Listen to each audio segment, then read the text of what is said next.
pagka nagte-testimony ng isang tao, kailangan nakikinig tayo. Amen. Kung narinig mo na yung testimony ngayon, ay, bilib ako sa inyo. Ako, di ko pa narinig yung mga testimony ng mga to. Dahil last year, kaninong testimony yung pinakita natin? Mga bata. Pero ngayon yung mga bata, iba na. Mapapanood mo, ano na meron pagbabago ng kanilang mga ipipreach. Sila ang magpipreach. Ngayon mo na magsisimula ng testimony, si Jack. Ay, oo nga po. Ikaw, dahil ikaw ang susunod na kakanta. Okay, sige. Kaya na ka na. Okay? Hindi naman kamagaan ang kanilang testimony. Gusto ko mapakinggan natin lahat. Kasi hindi ko pa rin narinig. Hello. Good morning mga brother. Ako nga pala si Jack. Una sa lahat, nais ko kayong batiin ng happy anniversary. Hindi ito yung bagay na, kasi lahat tayo, nagkasama-sama sa 2 taon na pagsubok. Lahat tayo dumaan sa mga pagsubok. Pero kay buti ng Diyos, di ba? Tayo yung nakakaraos sa araw-araw. At, ito po yung patotoo ko. Hindi po ako makakatayo dito sa harapan nyo kung wala si Kristo sa buhay ko. Nais kong ipahayag sa inyo kung gaano kay buti ng Diyos sa buhay ko. Una sa lahat, unahin muna natin kung paano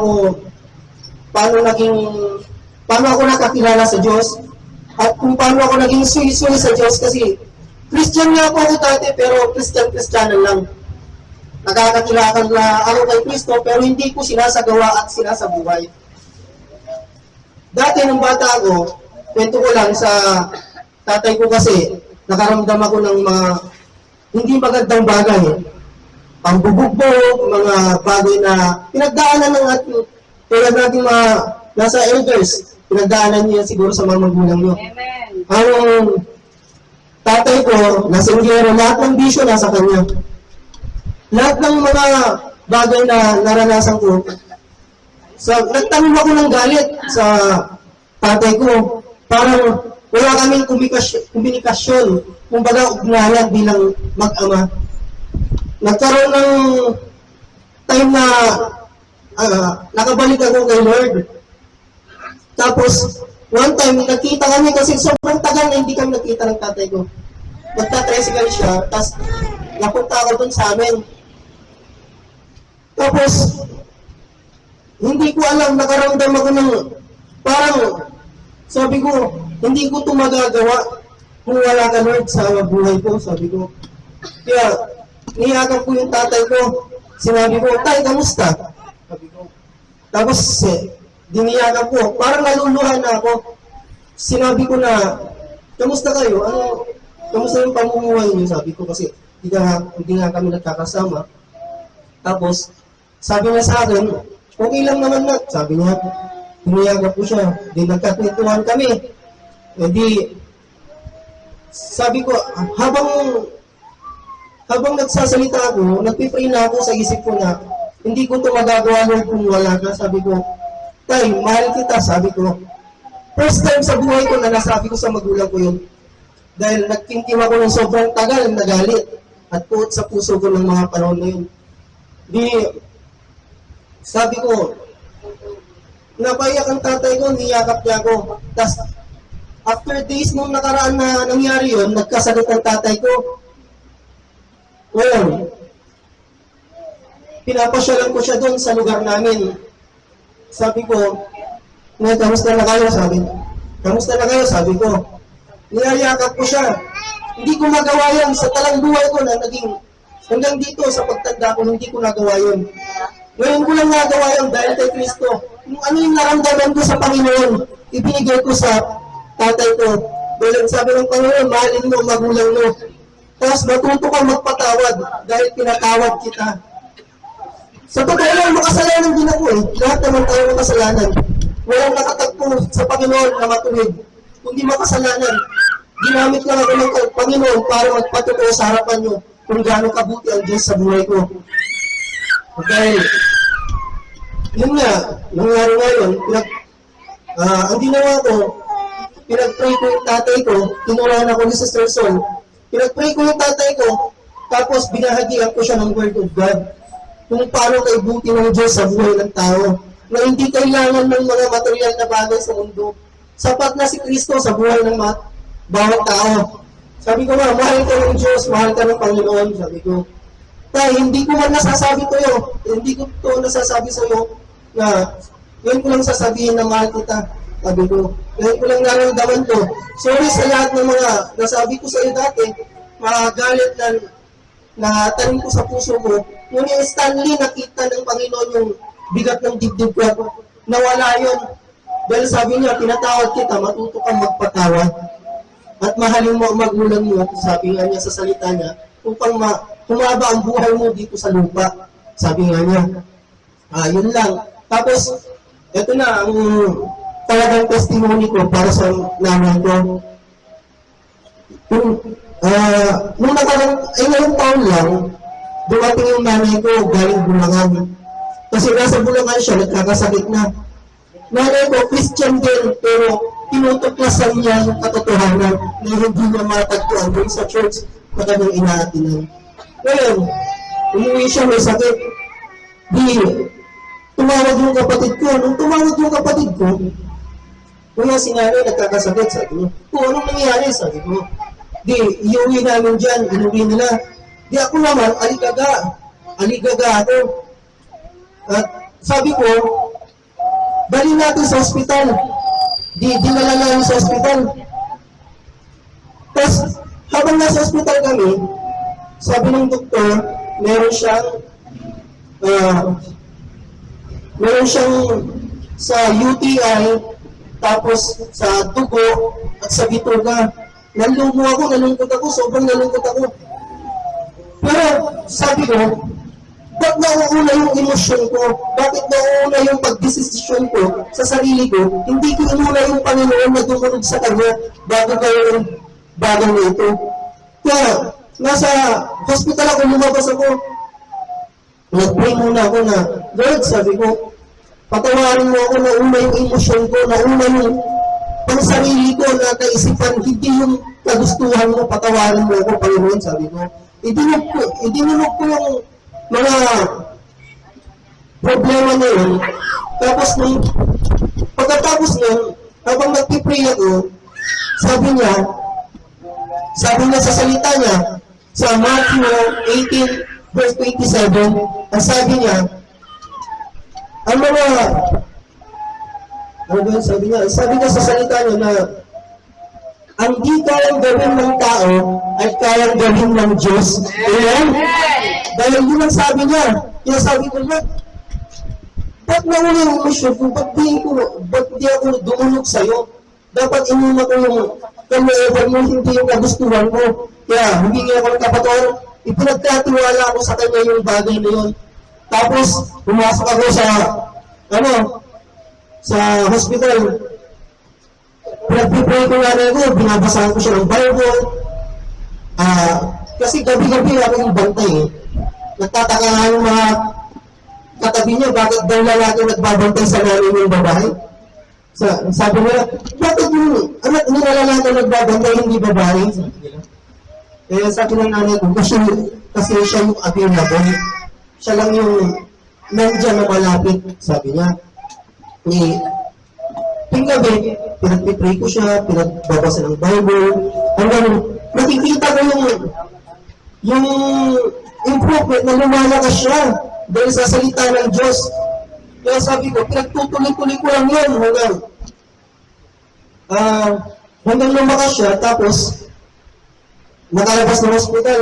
Tapos yung finding pala ng result ng niya, sabi ng doktor na may butas daw yung bituka niya.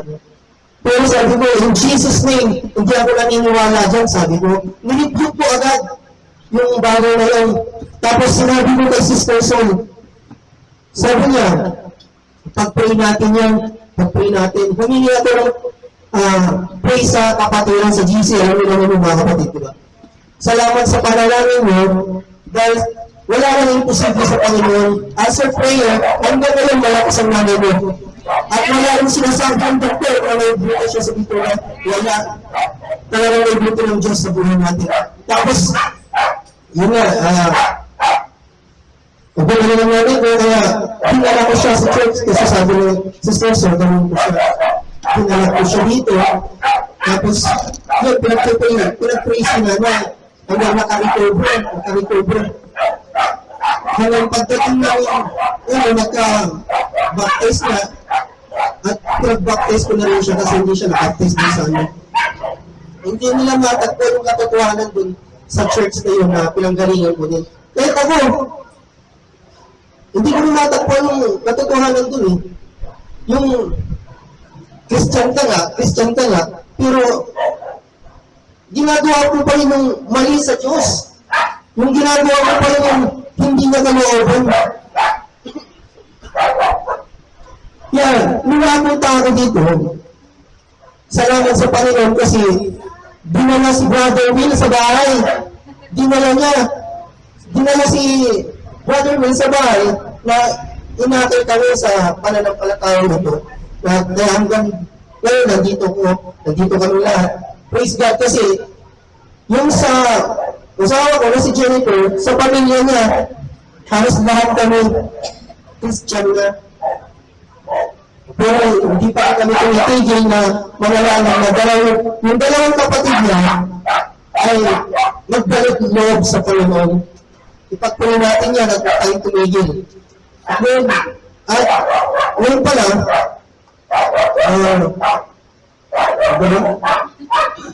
hindi ko alam ito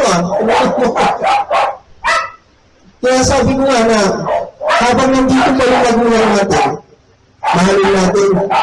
Dahil pag wala na yung magulang natin, tapos sasabihin natin, sorry po kasi hindi ko talaga sabi, hindi ko nasabi, nahuli na ang lahat. Pero nung nandito po sila, hindi natin nasabi yung pagmamahal natin. Alam niyo ba kung gano'n yung sakripisyo ng magulang para sa anak niya? Alam naman natin yan, may magulang, di ba? Hindi kaya tiisin ng magulang ang anak, lahat gagawin para sa anak. Kaya, napakapanag ko, nagkaroon ako ng nanay na hanggang ngayon nandiyan pa siya. Yung tatay ko, minsan ko lang siya nakasama ko siya ng saglit, minsan ko lang dito sa kanya na mahal ko siya. Tapos, bigla na lang nawala. Tinagdala na siguro, yung way ni Lord yun para mailabas ko yung tagal na po na naramdaman ko sa puso ko ng Panginoon. Kaya, salamat sa Panginoon kasi pinalaya niya ako sa gamit na yun at po. Kaya sabi nga niya, hindi ko maibibigay yung pagmamahal na yun kung wala yung pagmamahal ng Panginoon sa buhay ko. Kumapalad ang lahat na naghihintay at nagmamahal sa Panginoon dahil lahat ng sasabihin at papanalangin ng tao ito ay matatanggap niya dahil sa pananampalataya kay Kristo. Hallelujah. At yun nga po, salamat po sa araw na to na lahat tayo nandito. Salamat sa 2 taon sa pagsasama natin bilang magkakapatid. Sa hirap at ginawa, kapag daanan natin yung mga pagsubok na ito kaya hindi pagkakaintindihan, minsan nga nag-aaway tayo, di ba? Pero, bless na bless tayo. Papurihan natin ang Diyos dahil nasa kalgitnaan natin ang Panginoon. Ang pagmamahal niya ang nagbibigay sa atin upang maibigay natin yung pagmamahal natin sa mga kapatid natin kay Kristo. Salamat. At yun nga po, yun lang po ang aking patutuo para sa aking magulang at sa ating sarili. Ang lahat ng papulit, pagmamahal at kabutihan ay para kay Kristo at Ama na nasa langit. Okay, next natin si Jennifer muna. Hello everyone. Hello, sir! Good morning, brothers and sisters. Ako nga po pala si Sister Jennifer. At ang ibabahagi ko po sa inyo ang aking testimony, yung pagbabago na kung paano ako binago ni Lord na kung paano ko siya nakilala na bilang totoong Christian. Kasi noon po, Kristiyano na po ako, pero parang ganun din pa sinabi ni Brother Jack na parang Christian lang din kasi po walang nagtuturo din sa amin at gumagabay sa spiritual po. Parang hindi po kagaya ngayon na parang kay Sister Sol na natuturuan po tayo. Kaya ang testimony ko po yung mga nangyari sa akin noon, yung mga ginagawa kong hindi kaaya-aya sa Panginoon, yung mga pagkakasala ko noon tulad po ng umiinom din po ako noon at ganoon din po sa sa mga bisyo na paninigarilyo, napabarkada din po ako noon at sa pagbabarkada ko po halos gusto ko araw-araw ko silang kasama, parang napalayo na yung loob ko sa mga kapatid ko, sa nanay ko at sobrang tigas din po ng ulo ko noon. Sa sobrang katigasan po ng ulo ko,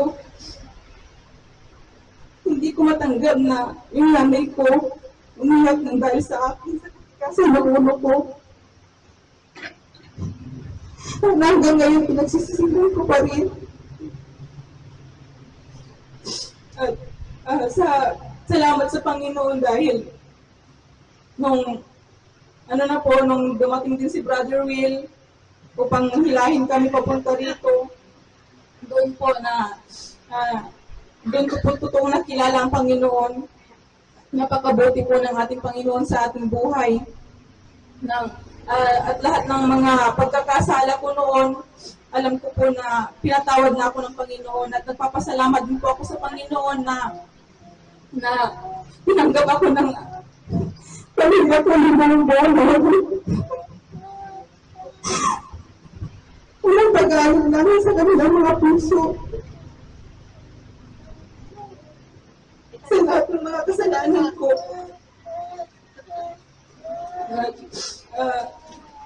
Isa dyan, napakabuti po ng ating Panginoon sa ating mga buhay at share ko lang din po yung nangyari sa akin nung nakarang buwan na nakaranas po ako ng panangakit ng ulo ko. Lagi pong sumasakit yung ulo ko noon. Halos ma-depress na po ako noon kasi halos araw-araw talagang sumasakit. Tapos, halos araw-araw din po ako umiiyak noon. Sinasabihan ko na nga din si Jessa na ang dami-dami nang pumapasok na negative sa utak ko. Kala ko mamamatay na ako noon. Tapos parang nawala na ako ng pag-asa noon. Tapos sinabihan ko ako ni Jack na punta tayo kay Sister Sol, magpa-pray ka. Sabi niya gano'n. So po, nagpa-pray ko ako kay Sister Sol noon. Tapos, nung pagkatapos po akong pinag-pray ni Sister Sol, sabi po ni Sister Sol na ang gawin mo sa araw-araw, manalangin ka, magbasa ka ng Biblia, kausapin mo ang Diyos, ganun po yung sabi ni Sister Sol. Kaya po nung time po na yon, ganun po yung ginagawa ko pagkatapos ko sa gawaing bahay, ganun po yung ginagawa ko halos araw-araw. Hanggang sa one day na hindi ko na nararamdaman yung pananakit ng ulo ko, yung sa may bago ko. Kaya, napakabuti talaga ng Diyos dahil siya yung nagpagaling sa akin. Kaya maraming salamat sa ating Panginoon. At gusto ko lang din pong i-share yung kay Jessa na napakatagal kong hindi nakuha sa sabi niya. Salamat po sa mga prayers nyo, mga kapatid ko, sa pananampalataya, lalo-lalo din po kay Sister Sol. Salamat po sa prayer nyo dahil nakasama ko na po si Jessa na tuluyan ko na hindi na ako nag-aalinlangan kung iahatid ko pa ba siya o hindi na. Kaya salamat po talaga dahil hindi tayo pinababayaan ng ating Panginoon. Purihin po natin ang Diyos. At gusto ko lang din po magpasalamat sa inyo, Sister Sol, sa pagtuturo niyo po sa amin, sa paggagabay niyo po. Kahit minsan po, may katigasan po yung mga ulo namin. Nandyan pa rin po kayo para turuan kami. Hindi kayo nagsasawa sa amin. Salamat po talaga, Sister Sol, at kayo ginamit ng ating Panginoon upang kami ay maturuan ng tama. Kaya purihin po natin ang ating Panginoon. At maraming salamat sa ating Panginoong Hesus. At happy 2nd anniversary po sa ating lahat. Salamat po. At binabaga, yan ang tinatawag na born again, ng transformation, na bumalik tayo sa originality ng ating buhay, na bumala tayo ng Diyos. Bago pa tayo panganak, nakita na tayo, subalit ang kaaway, ninakaw niya ang ating authority, kaya tayo nagkaroon ng mga kasalanan. Subalit, dumating sa Jesus, parang balik tayo ulit sa originality na tayo anak ng Diyos. Amen po? Okay. Si Sister Jo naman, pwede na rin ang hinapan mo. At ito, talagang testimony niya, talagang malulunga ko. Ilan pa? Lord, salamat po sa umaga nito. Dahil pinatayo mo ako, nandito po ako. Tayo manalangin muna. Lord, salamat po sa araw na to at pinatayo mo ako na magkaroon ako ng knowledge and wisdom na makapagsalita, na ibahagi ko ang aking mga nakaraan. Lord, salamat po kung hindi dahil sa iyo, Lord, wala kami may pagmamalaki sa aming mga buhay at binago mo po ito dahil. Lord, napakalaking salamat po. Ipapasok ko muna itong chapter na to sa aking buhay. Kasi bago ako nangyari itong anniversary na ito, nagpakita to. Hindi ko alam ito dahil wala akong kaalam-alam ito, nag-class sa akin ito. Bible verse na to. Punta tayo sa mga ngaral, chapter 3, verse 11. Inaangkop niya ang lahat ng bagay sa tamang kapangyarihan. Ang tao binigyan niya ng pagnanasang alamin ang bukas, ngunit hindi binigyan ng pagkaunawa sa ginawa ng Diyos mula sa pasimula hanggang wakas. Pero mas maganda sa English po, sa Ecclesiastes chapter 3, verse 11. God knows the right time, the right place, the right person, and the right answer to your prayer. Salamat sa second anniversary namin, Lord, dahil pinatayo mo ako nito, Lord. Salamat po. Salamat po sa mga oras na ito, Lord. Babalikan ko po ang kung paano nakatapos sa Exxon.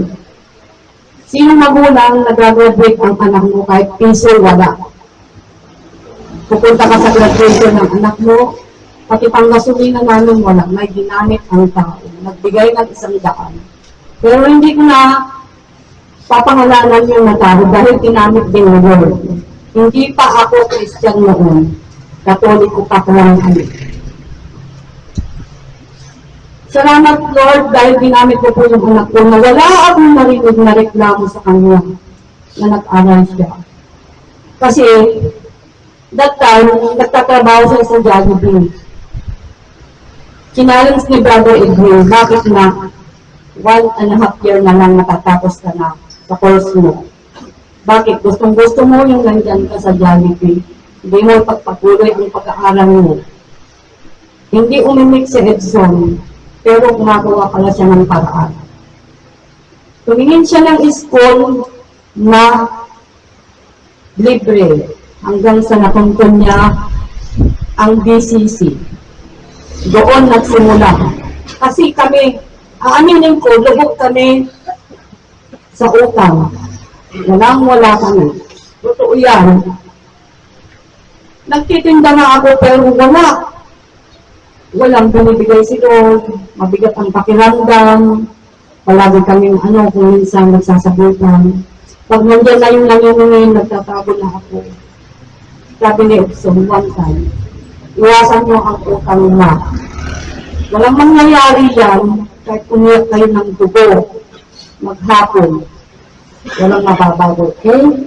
Hindi nyo iiwasan ang mga utang na yan. Babalikan ko na po kung paano nakatapos si Edson. Siya ang nagpara sa kanyang sarili. Umaga, nagtitinda siya. Dala-dala niya ang bayon. Punong-puno ng paninda, pansit, o kaya spaghetti, kung ano-ano, sandwich. Araw-araw yan. Hindi ko binibigyan ng pamasahe. Siyang nagpara sa sarili niya hanggang sa makatapos siya. By God's grace, si Lord ang gumawa ng aming buhay at saka ginamit din siya ni Lord upang makatapos si EJ. Kaya kayong mga bata, mag-aaral kayong mabuti. Huwag kayong mahiya, magtinda. Ipakita nyo, magpakatotoo kayo. Ito totoo to. Hindi ako papatayin ni Lord kung hindi totoo to. Nagsasabi ako ng totoo. Mag-aral kayo. Gawin yung para kayo makapagtapos. Matulungan din niyo ang mga kapatid niyo na susunod. Huwag mong pahirapan ang mga ulang niyo dahil ang hirap ng pera. Mahirap kitain bawat sentimo upang itustos sa inyo. Kaya, huwag kayong maaasa din sa mga magulang niyo, gumawa rin kayo ng paraan. Kaya di ba sinabi rin niya si Kuya Iggy sa inyo noon nung pinatayo ni Sister dito, yung araw na yun, piliin niyo ang mga kaibigan na nagpapabuti sa inyo. Huwag niyong pipiliin yung nagpapasama sa inyo. Ganyan din ang tao na kasama natin. Piliin niyo sila na sinong nagpapabuti sa atin. The right person in the right place sa church, manalangin kayo, bubuksan ni Lord ang pinto ng durungawan ng langit. Yan ang pangako ni Lord sa atin. Kaya Lord, salamat po sa ginagawa mo sa buhay namin, Lord, na inaayos mo araw-araw, Lord. Kaya ikaw, Michael, huwag matigas ang ulo, mag-aral kang mabuti. Mga anak, mag-aral kayo para susunod yung mga kapatid na mag-aral ninyo. Huwag kayong mahiya. Dahil ang mga magulang natin, hindi natin makakasama yan.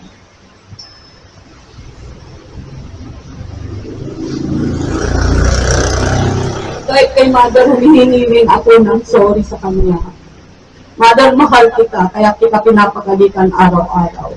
Dahil gusto ko pang humaba ang buhay mo. Salamat po.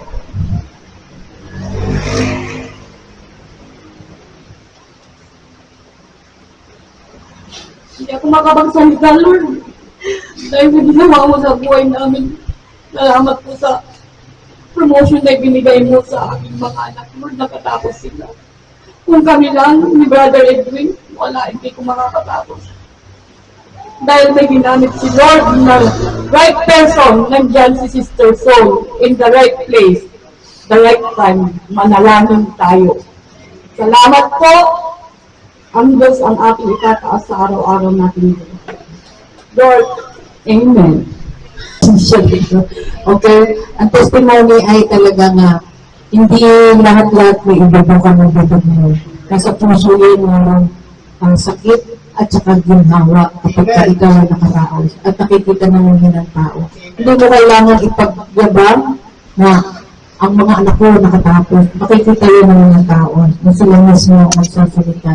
Salamat dahil napakabuti ng mga magulang nakatapos ang kanyang mga anak ko sa pananalangin sa Diyos. Amen po? Amen! Kung wala ang Diyos sa ating kalagitnaang pamilya, wala na nagkagulo na. Kung wala ang Diyos, sino ang pumapasok? Si Satan. Si Satan. Kung natin hayaan pumasok sa buhay ng ating pamilya ang si Satan, kailangan ang Diyos na sa kalagitnaan ng pamilya natin.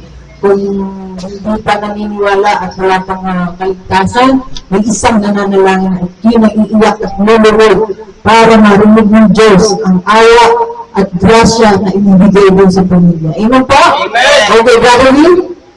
Ready ka na ba? Kahit maiksi lang para marinig naman yung mo, testimony. Amen po? Morning, brother and sister. Ito po si Brother Wilfred. Talagang God is good. Amen! Nung pag-alis natin doon sa kabila ng Narmanda, hindi ko alam na aabot tayo ng 2 years. Amen! Maraming ups and down na nangyari. May mga balis, may mga Pumapalit. mapalit. Mahirap yung nandito sa harap kasi yung mga gusto mong masabi. Hindi ko masabi. Hindi mong masabi. Ay, nagtatalita sa Lord sa Holy Spirit. Kanina, nag-memorize na ako doon, pero pag nandito ka sa harap, ako rin nauukan yung sinabi nila na bakit ganito, Lord, nung palagi akong nahihilo, hindi na ako makapag-drive, sabi ko. Ganito pala, buhay ko na. Bakit palagi akong nahihilo? Siguro pagdating ng ganito, mga 3 years, o nakahiga na ako, sabi ko. Pero nandyan si Lord palagi na. Hanggang ngayon, nakakalakad pa rin ako. Dito din sa akin ang kalakasan. Survive. Nakakatulog tayo dahil kay Lord. Patuloy na kayo kayong mga bata pa. Mag-aral kayo, bumigtay kayo. Palagi kasi noon, tigas din ang ulo ko. College pa lang ako, may nag-teacher na kami na sinasama na ako sa church, pero ayaw ko. Kaya ganitong nangyari sa akin. Natapos din ako, pero hindi masyadong kasi walang guidance din Lord. Hindi ako naniwala kaagad. Punta pa ako sa Catholic. Marami pa akong dinaanan na bisdi maganda na yung katayuan ko. Wala. Kasi mali yung inuna ko. Kaya kayong mga kabataan, yun ang payo ni Mr. Tutuyon, Mr. Gordana, Mr. Maghanap, wala kayong kan si Angelica. Ito lang pag-asa nyo, sabi ko sa inyo, Rotary. Kasi noon, sa Dagupan, may mga kaklase na ako, sinasama na ako, ayaw ko kaya ganito. Ito yung buhay ko. Graduate, pero hanggang sa pagkala. Dumating din yung nasa katrabaho din ako. Wala, inom palagi. O, ganyan. Yung kwan pala. So, papasalamat din pala ako kay Lord dahil yung sigarilyo, tinanggal niya. Kung sana, dati ako lasinggo, alam ni Brother Saudi. Ngayon, hindi na rin ako umiinom. Pati yung sa manok, yan, nagsabong na araw-araw.